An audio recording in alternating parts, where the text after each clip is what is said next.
Well, pre-assessment is just essentially a way of getting a baseline indication of what students know at this point and can do.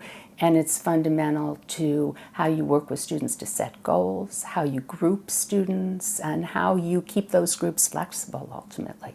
In establishing pre-assessments, what you really are trying to do is sort of check up on two things.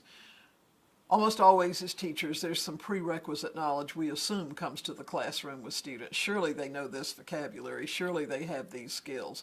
It's important to check those prerequisites because, of course, not all students do come with them.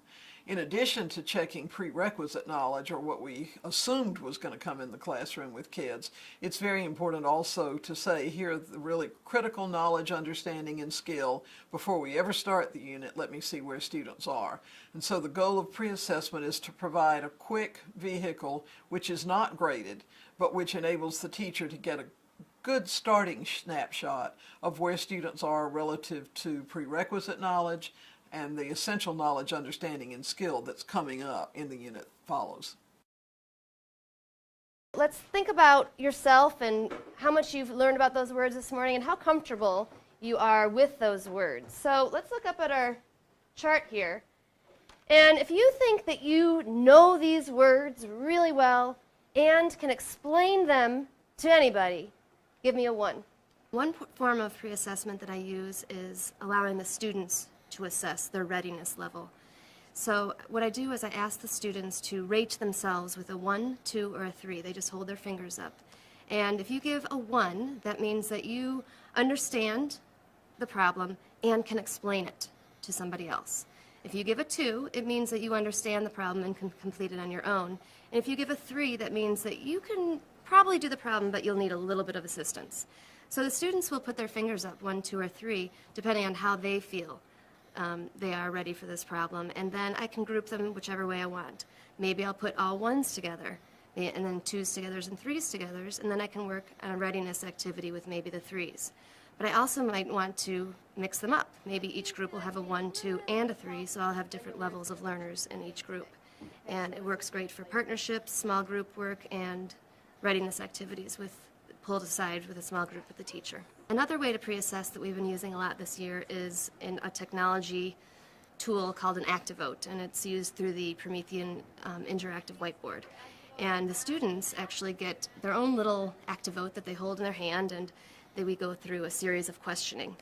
Part of a mixture, would that be A, tasty, B, recipes, 3, ingredient, 4, D, masterpiece, or E, magnificent? And at the end of the questioning, I can quickly print out a spreadsheet and see who got the questions right, who got them wrong, how many, and it's such a great way to group students. Again, homogeneously, heterogeneously, I can see what small groups I need to pull that might need a specific help in one area.